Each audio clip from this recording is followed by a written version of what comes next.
Good afternoon, class. My name is Mr. Alvaro Leal, and I am your beginner computer applications instructor. And today we are doing lesson 7.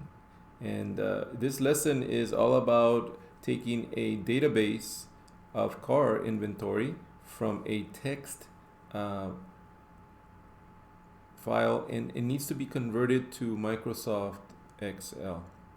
So you need to make sure that you go to Blackboard and look at lesson 7 and look at where it says lesson 7 text file. Open that up, and then you're going to open it. Just follow the instructions in the video. You're going to open it up in Excel and convert it to Microsoft Excel. It's comma delimited. If you just follow the steps closely, you'll see that you're able to convert it to a Microsoft file. In the end, make sure you save it as a Microsoft Excel file, and then turn in your Microsoft Excel spreadsheet at the end of the lesson. If you can't turn in the Microsoft Word, it's okay, because I'm looking at the formulas on your your Excel spreadsheet. That's more important to me than anything. You're able to turn in both the Microsoft Word charts and everything. If you can turn in both, it's fine, but I'm more interested on the spreadsheet itself.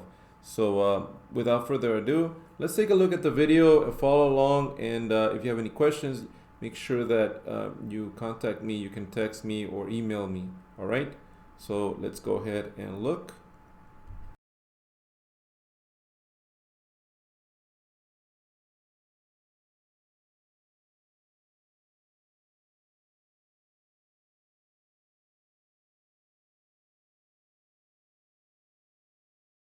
To Excel assignment number 7. This is a database of all the company cars that you own in your business.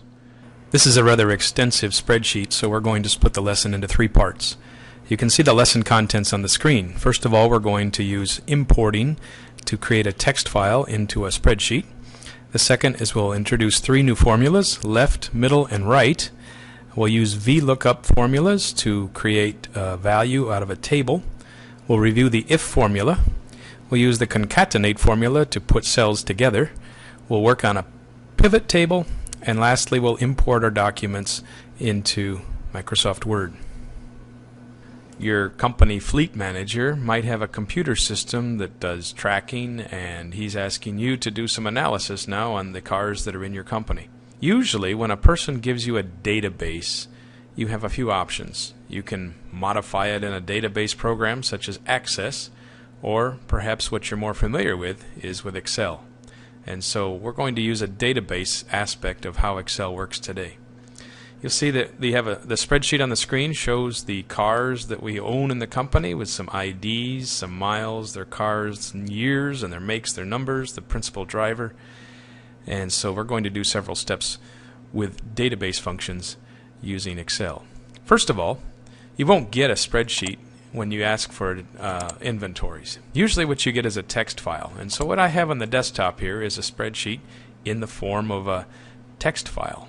If I double click this, it looks ugly. You see that it is not in a spreadsheet format, at least not yet. This is what you get from reports from sales data from your Amazon account or your insurance company or your bank. These formats are called text formats. They don't have any spreadsheet graphs. They don't have any colors. It's just straight text. But Excel knows how to work with these very well. You notice all these commas here? These are all separators. They show the different columns that will come in the spreadsheet. So I'll show you how to work with this now. I'm going to close this first and start Excel. Now, instead of starting by working with the file itself, we have to import it. So I'm going to the word File, and I'm going to open a document, and I'm going to choose this text file. I have to go find it first. So I click on Computer, and let's browse, and let's navigate to the desktop. That's where I have this file saved. And it doesn't show up. Why not? Well, remember the extension on a text file is txt. And Excel is just looking for spreadsheets right now. So I'm going to change the filter here to show all files on the desktop. And then scroll through it again. And there it is. There's the car inventory txt. Now when I open it, it's going to ask me some questions. How do I handle this? What do I do? Are these like text files that are equal sized cells each, or are they delimited? Well, these are all separated by commas, as you can see in the preview. And so we're going to stick with the delimited idea. Choose next. And how are they delimited is the next question. Are they separated by tabs, semicolons, commas, spaces, or something else? Well, these are all separated by commas. And as soon as I click comma, you notice all these columns seem to line up as they are intended. And so that looks like I'm on the right track. I'll click finish. And so now I have the start of my spreadsheet. Each comma creates a separate column in the spreadsheet. Let's take you through some steps here. You're going to have to follow this pretty closely. There's no room for creativity on this assignment. Just follow exactly how it's presented here. First of all, let's change the columns so that the column headers so that they can show the entire title. So we'll use text wrapping. The first thing I would like to do is introduce some new formulas that are able to handle text. You can take pieces of a field and create new fields. For instance, whoever invented this car ID for the company was trying to squeeze as much information into the ID as possible. And so we used a code like FD for Ford, 06 for the year, MTG for Mustang, and 001 is the car number. That's not normally recommended to try to squeeze data into a field like this, but that's what he's doing. So we need to come up with a few ideas on how to separate these fields. Let's go to where it says make. I want to take the first two letters off of each of these data items. So the first two letters is going to be using a formula called left. And if I choose that, you notice the options are, first of all, choose text. Well, I'm going to choose this as my text. And the next after this comma is the number of letters. Well, in my database, it looks like the first two letters are the manufacturer's names. So let's use a close parentheses.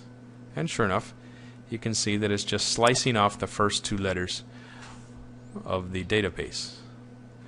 Well, let's fill this down and see what we have here. All the way to the bottom, how many are there? Looks like 53. And so you can see we have two letters for each of the make. Now what do those mean? Let's create a new formula, and we're going to put in column C the manufacturer's name. I'd like to put in just the word Ford, or down here General Motors. TY must stand for Toyota. HO is Honda. CR is Chrysler, and HY is Hyundai. We're going to introduce a new function here called a lookup table. Let's take these items here like CR and HY and TY and HO and GM and FD. These are all our manufacturers. And let's actually put the real name here.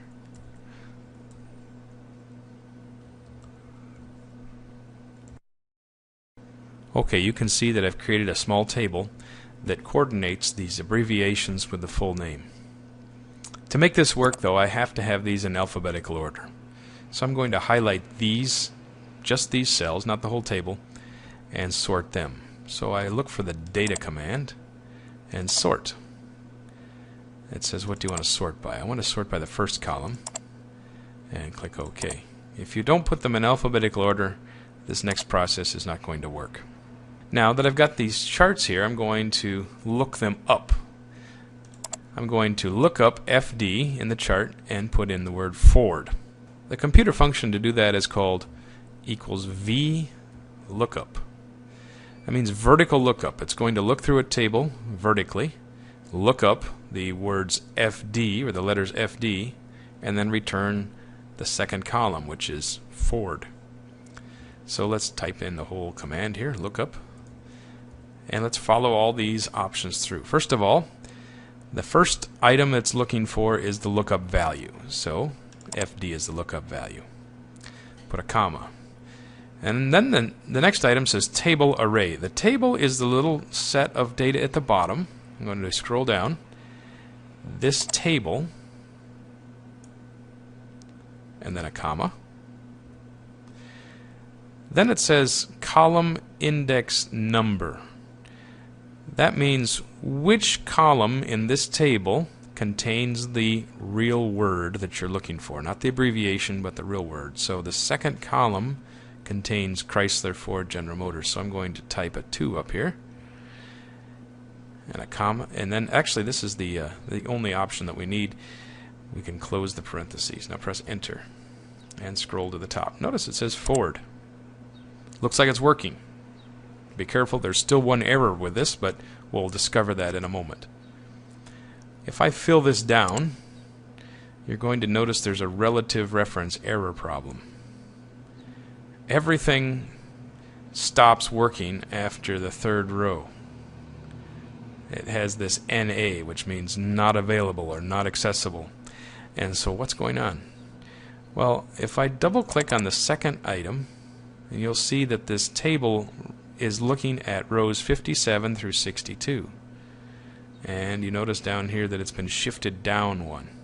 That should send an alert to your mind to say, oh, the computer is using relative references instead of absolute references. So if I go back to Ford and double click this, I'm going to modify this. So I'm going to put in a $sign in front of 56 and a $sign in front of 61. So that means that it's always going to use those row numbers every time I look up a value. And now it looks like it's creating the results I want. So let's go all the way to the bottom. And you see that we've created a new field in our database that shows the manufacturer's name. Now the model is the second item. Well, the model is found here. This is the letters MTG. So we can't just use the left command like we did for the manufacturer. So we're going to use a new item called mid command. So in this case we have a Ford Mustang. MTG stands for Mustang. So let's pull out some letters. Well, to pull out the manufacturer's make, we use the first two letters, and so we use the left command. Well, we want to pull something out of the middle of the text, so this one is called the mid command, M-I-D. It says here that it's going to return the characters from the middle of a text string, given a starting position and the length. So let's put a parenthesis. The first item that it's looking for is the text, so we'll click here. And then a comma. The start number. Where does this M start? That's at position 1, 2, 3, 4, 5. So it starts at position 5 in the string, and then a comma. How many characters do we need? Well, these all have 3 characters in each of the model numbers. Okay, close parentheses and enter. And now we see MTG. So let's fill these down a ways, and you can see that it's pulling out other items. FCS, that must stand for Ford Focus. And then a General Motors CMR, an SLV. Let's see what some of these others are. Scrolling all the way to the bottom and filling down, you can see that we have some of these others. Now the meaning of all these models can be interpreted as follows. MTG is for Mustang, FSC is for Focus, CMR is a Camaro, SLV is a Silverado, Toyota Camry and a Toyota Corolla are next. And let's see, a Civic, looks like a Honda Civic, a Honda Odyssey, and what's next here? A PT Cruiser, a Chrysler Caravan, and then the Honda Elantra. So these are all different models. So at the bottom here, we were going to do the exact same process of creating a lookup table. So I'm going to copy down all of these manufacturer model names and then put the real name next to them. Okay, I'm finished with typing in all of these car models and their full name. Remember, a VLOOKUP table only works if it's alphabetized. So I'm going to highlight these squares, choose sort, and sort by the first column, which is D. Click OK. And so now this line is in alphabetical order. Once we have that done, we can create a lookup value. So I'm going to use the exact same lookup as my model. I'm going to copy this and paste it over here. It doesn't seem to be working right. It says Elantra is the first item. What's going on? I'll double click here to find out. We're looking for D56 through E61. Well, that's almost there. The only problem is this table's longer, so I'm going to extend this one all the way to the bottom and press enter and go back to the top. Now it looks like it's finding Mustang correctly. Since the other one was created with the absolute references, we have the dollar signs in the top. It seems to be working right, so we'll fill down and we'll have the model name for each of these cars. Almost there. Let's open this a little wider. We have an error down here. What's going on? This one says not accessible or not available. What's wrong with this? We have a 0 OD. Somebody in their stupidity typed in a 0 instead of an O back at the beginning here. So let's fix that. Up here at the top we have the HO and then the year. We have an extra 0 in there. So let's delete that 0 and press enter. And now it appears that that typo is fixed. So when you get text from another company, sometimes you have to realize that people didn't enter the data correctly. Lastly, let's put in the manufacturer year. This is going to use the mid command again. We're going to pull out the year from this square, put a comma. It's going to start at position 3, and we're going to take two text items, two letters, and we get 06. That one seems a little simpler. So we'll scroll that down, and now we'll pull out just the year, a 2-digit year for each of these cars. Now we need a formula to calculate the age. How old is our car? Well, let's put in an equal sign. What would you do? Given that I'm creating this spreadsheet in the year 2014, I'm just going to take 14 and subtract the years that come before and press enter. And it says 8. So a 2006 car is 8 years old. Seems to work. Let's see what happens when I fill down. Most of the time it works, except for here. What's this? It says there's a problem with it. Now if you look closely at this, this is an 06. It's literally an 06. We want 06. So once more, somebody thought that it was an 06, and in the database they put a O, the letter O in here. So let's delete that O and put in a 0. And so that fixes that value. The same happened here. Let's go back to this row 15. I'm deleting the O and I'm retyping a 0. Let's continue to fill down and see what other errors might show up.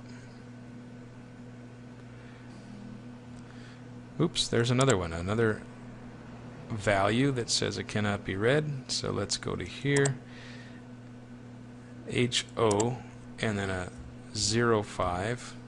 So we've had to do some corrections to our data. Now this formula is very simple. It's actually too simple. This car is negative 84 years old. Where did that come from?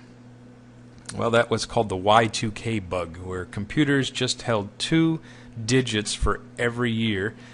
It worked until we switched over to the year 2000. So a 98 is actually 16 years old. And it gives us a negative 84.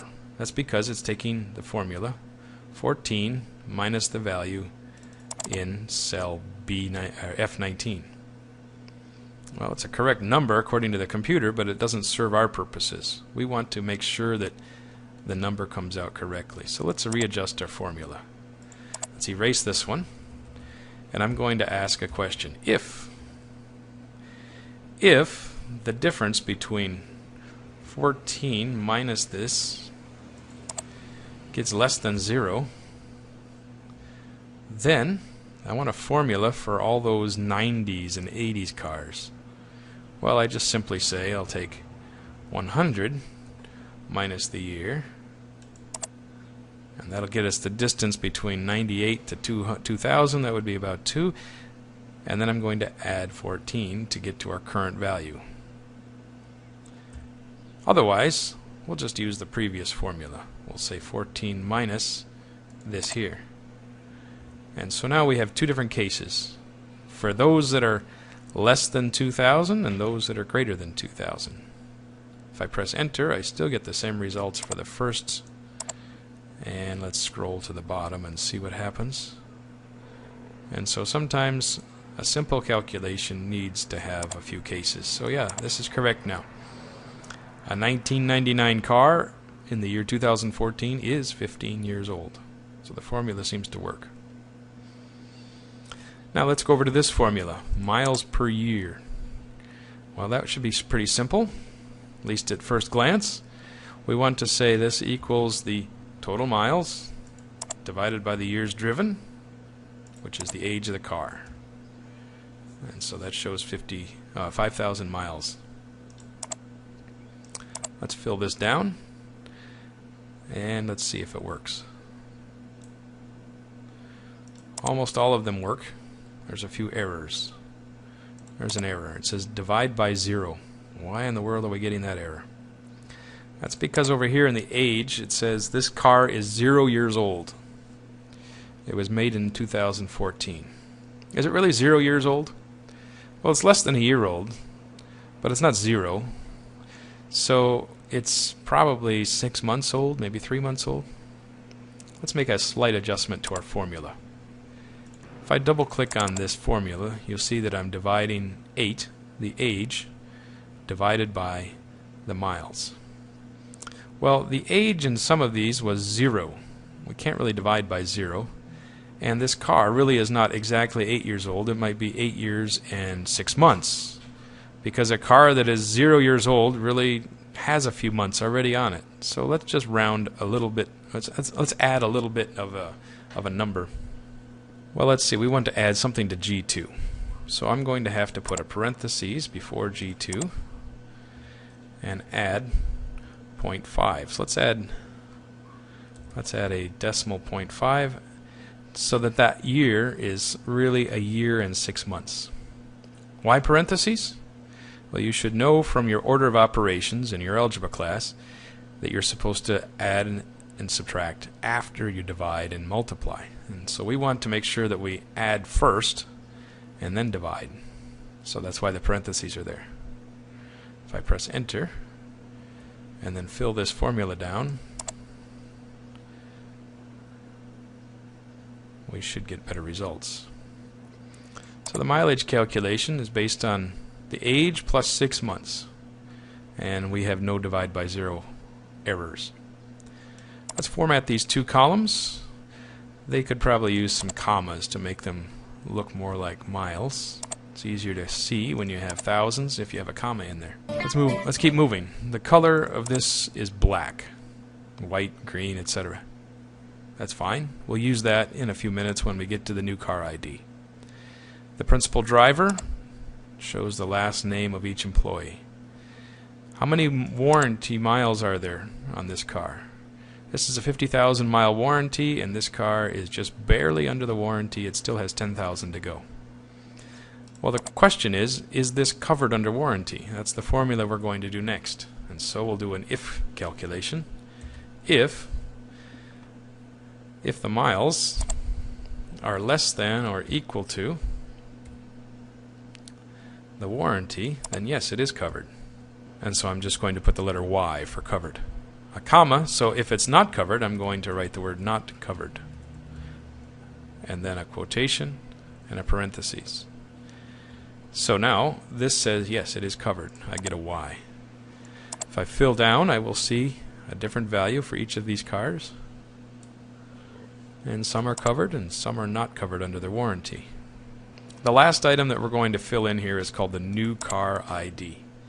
Your boss gives you this requirement. He says take the original ID and I want you to squeeze in 3 more letters in between the manufacturer and this last 3-digit number, and I want to know what color is the car. So once more, this is a bad idea to try to squeeze as much information into one field, but your boss said so, so it's the truth. Let's do it. How do we combine fields? The formula you're looking for is called concatenate. C-O-N, and then you'll see concatenate shows up here. If I click it, double click it, the format that you're supposed to fill in is simply says text 1, text 2, etc. So we're going to concatenate a bunch of fields. We want to put, first of all, continue using FD, comma, and then we want to have the manufacturer's year. That comes, as you can see, that comes second in the list. And then we want to continue on with the model, and then a comma, and now your boss said put in the color, so we want to put in black. We're going to adjust that because he only wants the first 3 letters of the word, so we're going to delete this 2 squares. I want to know just the left 3 letters of black, so I have the left 3 of J2, so J2 comma 3 and a close parentheses and a comma. So we've just added the left 3 letters of black, and now what we need is the last 3 from here. So we use the formula right, click here, comma 3, double close parentheses and press enter. So now we have the new car ID. One more change that we need to make is that this shows lowercase letters. Your boss didn't tell you, but he forgot to say all IDs in cars have uppercase letters only. Well, there's a nice formula to put in there. If I want to isolate these letters and change them to uppercase, the formula you're looking for is called upper.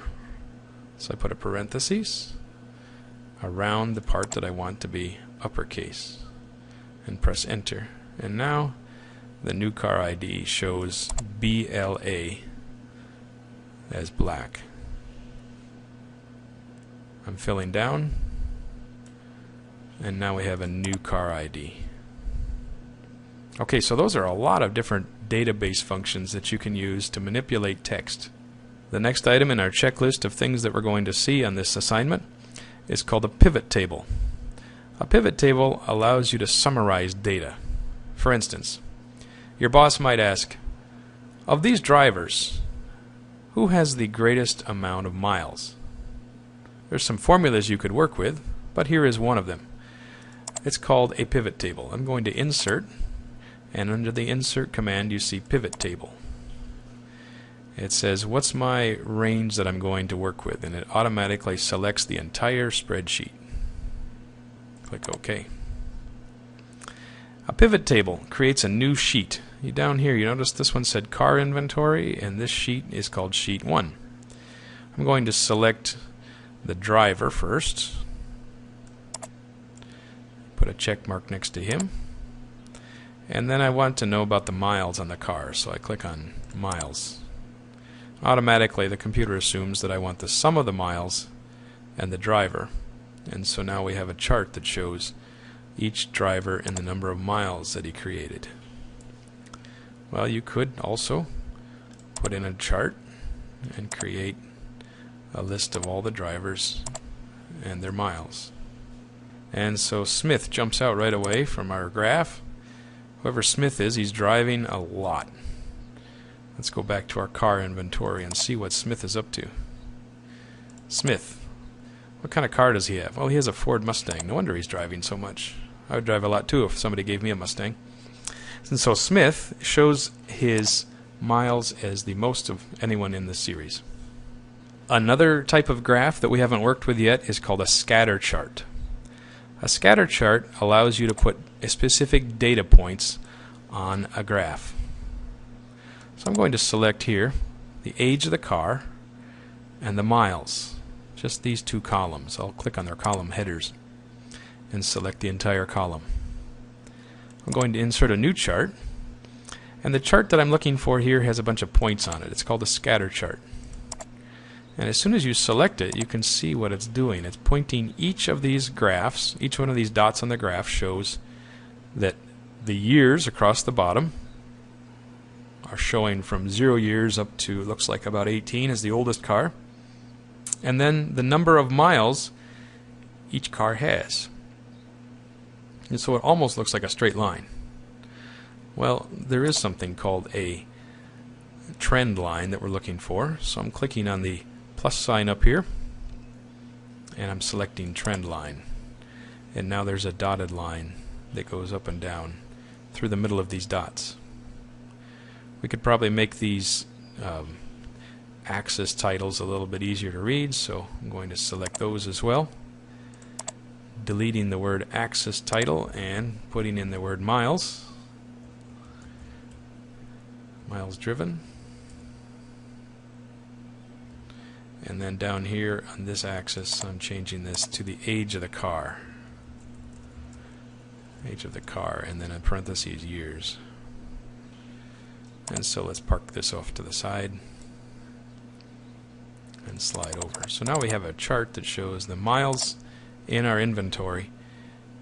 Some of these are outliers.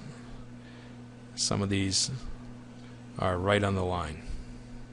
One more way that we could do some analysis is we could find out which cars are being driven more than others. So let's select column I. Now let's go to conditional formatting. Let's try out something called the color scales. Let's pick one of these color scales. There's blue and green and red. Doesn't matter which one you choose, but when you pick one, you'll see that some colors are highlighted in darker and lighter colors. These show you the extremes. So like this 35,000 shows up as one of the highest. Let's sort this spreadsheet based on the miles driven per year. The first thing we have to do is select just the range where our data is stored. We're going to ignore these lookup tables at the bottom, so I'm highlighting all the way down to row 53. And then going to the Data tab and choosing Sort. Let's sort by column. What column is this? Column I. And let's go from the largest to the smallest and click OK. And so you can see that this car here, this particular car, has 35,000 miles per year on average. It only has 6 months, and the guy has already driven it 17,000 miles. If we scroll to the bottom, you'll see that the minimum driven car is this Ford Mustang here. It's 8 years old, and it has 40,000 miles on it. The last item I'd like to do is to create a report. So let's go back to Microsoft Word, and we're going to copy and paste a few of these items from our spreadsheet. The title of our report is going to have our name on it. Next, I'm simply going to put the top drivers by miles, and then I'm going to go back to Excel, go back to my sheet, copy this graph. So I'm going to right click it, choose copy, and you can see you can go back to Word, right click it, and choose paste. And so these two programs integrate with each other. Press enter a couple times, and I'm going to show the next is the scatter chart for the car inventory. So it says the scatter chart for the car inventory, miles on each car.